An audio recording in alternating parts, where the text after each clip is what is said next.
जिंदगी की तविल मुसाफत में मैंने बेशुमार रास्ते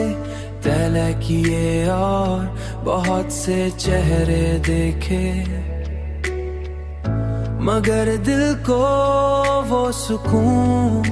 कहीं ना मिला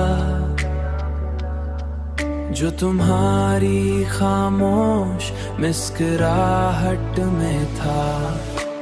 तुम्हारी बातों की वो मिठास आज भी मेरे दिल के गोशों में गूंजती है,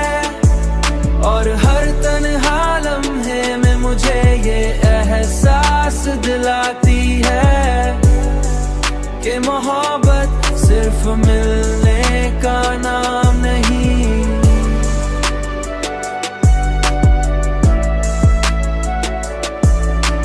बल्कि ये एक ऐसा एहसास है जो जुदाई के बाद भी दिल के अंदर जिंदा रहता है और इंसान को उम्मीद के सहारे जीने का हौसला देता है। जैसे अंधेरी रात के बाद सुबह की पहली रोशनी, सुबह की पहली रोशनी। Humming melodic variations